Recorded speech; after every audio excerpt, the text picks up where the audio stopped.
Hey, it's Melissa. I am the publisher and writer at Wang and Do Publishing. That is my box of envelopes. So I have a bunch of new envelopes. In a previous um, video, I talked about galleys. That's what this is for.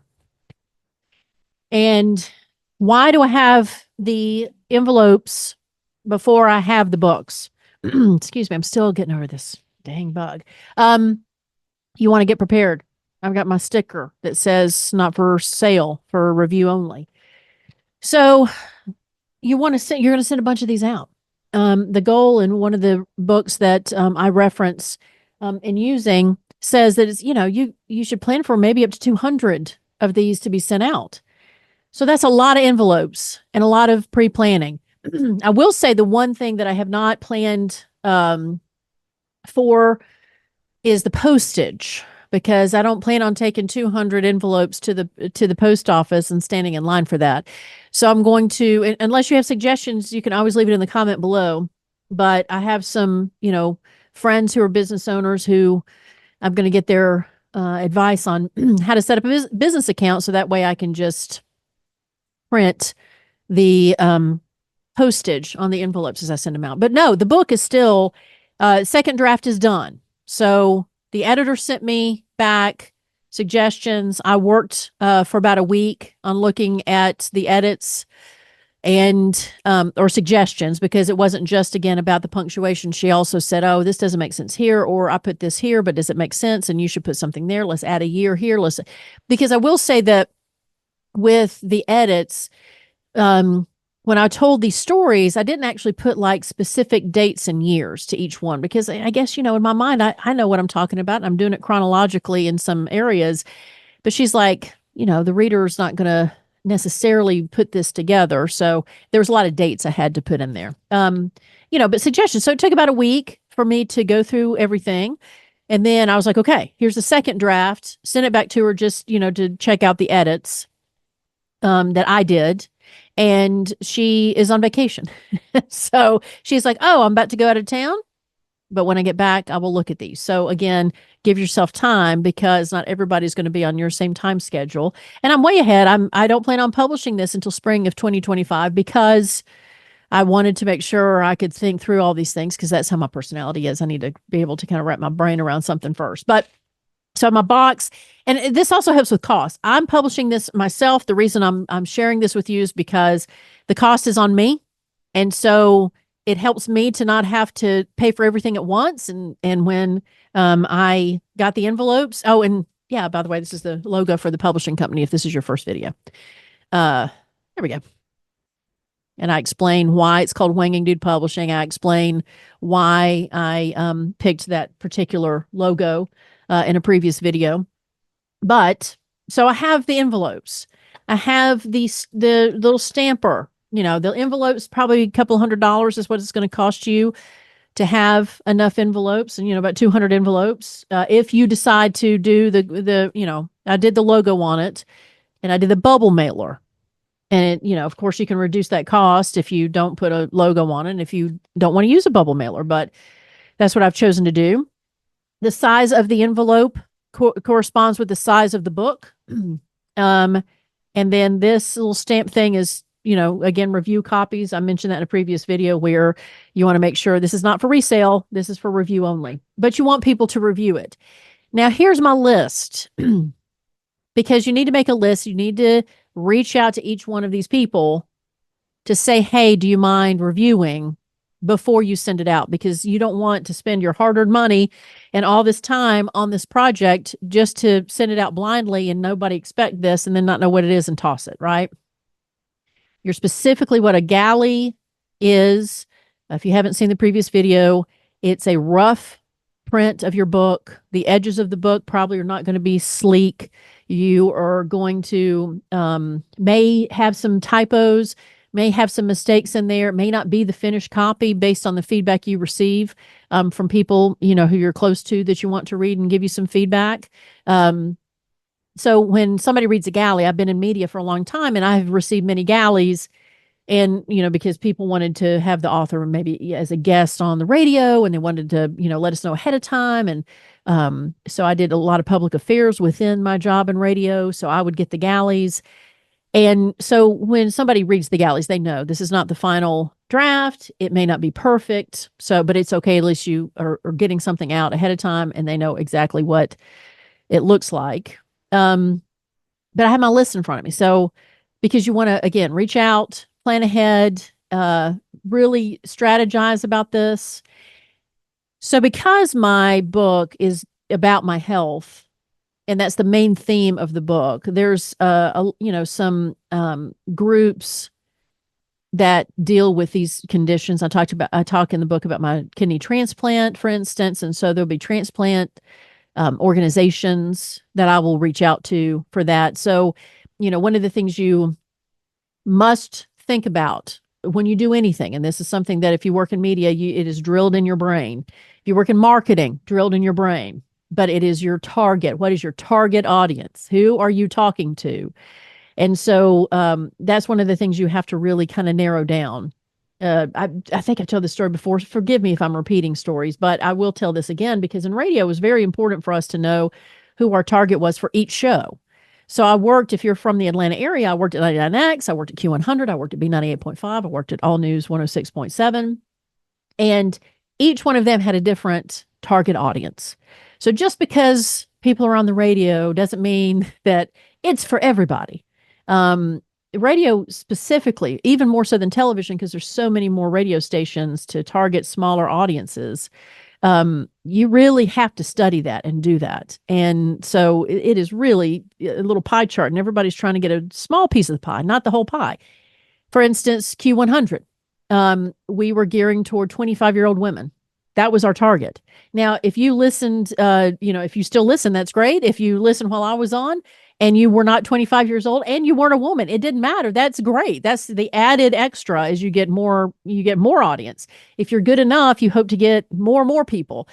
But when you are thinking about content, when you're talking about certain subjects, when you're watching and talking about certain shows, it is geared toward that target audience. So we would talk about shows 25-year-old women wanted to watch. We would talk about relationship situations that 25-year-old women were facing. And so that was our target. 99X, completely different story. B98.5, completely different story. Again, these are radio stations in the Atlanta area if you're not from Atlanta. But even wherever you're from, whatever country you're from, whatever media you're watching, they are spending their time before they ever launch that show thinking about the target audience. So you have to do the same with the book. And with this book, one of the targets, main target is patients, is people who are dealing with health issues, people in the healthcare industry. So a lot of these galleys are going to go to organizations that may seem boring to you, but it's a target for this particular book. But because I've been in media and because I've been on the air, I also talk about stories from being on the air. So there are people who are in the Atlanta media realm that I have on my list.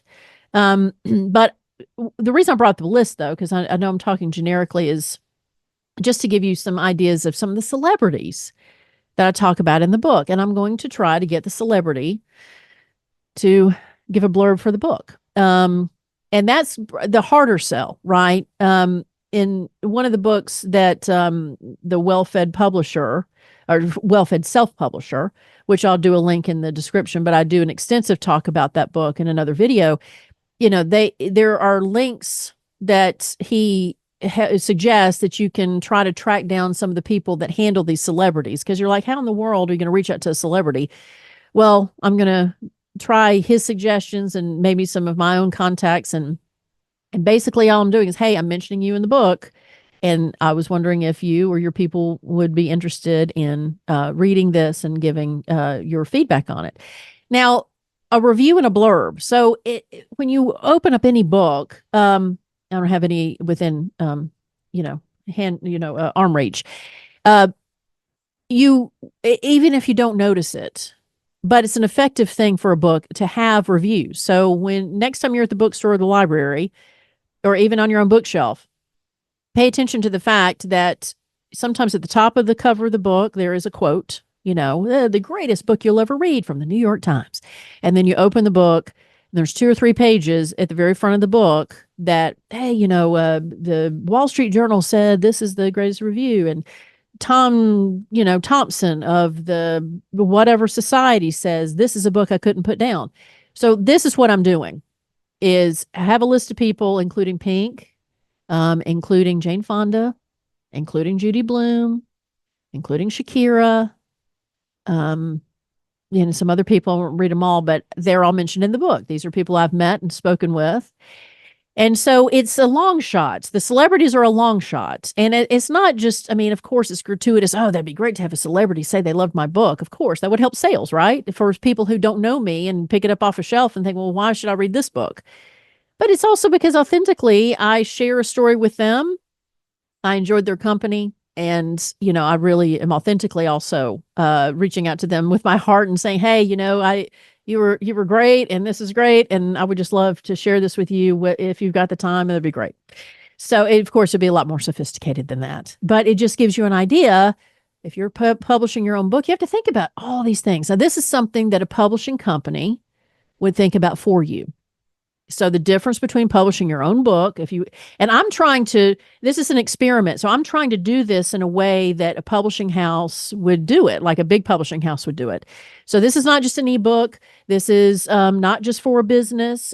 Some people I know who run their own business only have, they print their own books out so that they have it at, sessions in person, sessions with clients, trying to get new clients. It could be a gift they give a new client, could be a giveaway they do at appearances.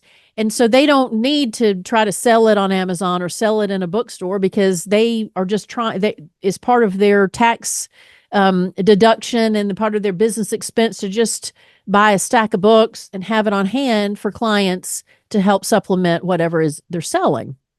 But that's not what I'm doing. I'm trying to really go through the motions of what a publishing house does to kind of get a feel of all the things that they have to think about. So it's really made me appreciate publishing companies far more than I have in the past. Not that I haven't had any disrespect for them, but I haven't thought about it. And when I pick up a book, I haven't thought about all the effort that goes into getting a book published. There's so many books out there, which is great. But I think that, you buy a book, you read it, you pass it on, you give it away, you donate it, or you put it on your shelf. And, I think we take for granted the processes that it goes through. So that's what I'm doing. So this is for the galley. And that's what I'm doing now while my editor's on vacation. And then I'll get the second draft back. Then I can get it to the book designer. Speaking of, there's a couple graphs that there's an image. I don't have a lot of pictures in there. Now, that may be something that people will be frustrated by, but I don't know. I haven't made the final decision, but I'm not putting a lot of pictures in there because sometimes I think they can get a little dated. But there's definitely images, graphs, some images. And that's something that the book designer has to deal with to make sure they print well, right? And make sure they show up on an ebook well. So I'm doing this as an ebook, a printed book, and an audiobook. With the audiobook, that's all on me. I do it in my home studio, get that done. There's no imaging or any of this that has to be done. But for like the book designer, those graphics, it's like, okay, well, I sent her these copies. I think I put them in PNG format for her, which can be a high quality format. And then she's going to let me know if it works and if it's going to look good. So I really appreciate you being a part of the channel. If you have any questions, please leave it below. If you have any suggestions on what to talk about, what to cover, if you're writing your own book, plug it in the description, in the comments, please. I have no problem with you plugging your own book. If you've been a self-publisher, that would be great to give people an idea of how many people are doing this and participating in this. And again, you can support the channel below. Everything I have below in order to support the channel goes to the cost of this book. So anything that you have will help. And especially when the book is ready for order, to buy a copy of it would be fantastic. So thank you so much. We'll see you next time. All right. Bye-bye.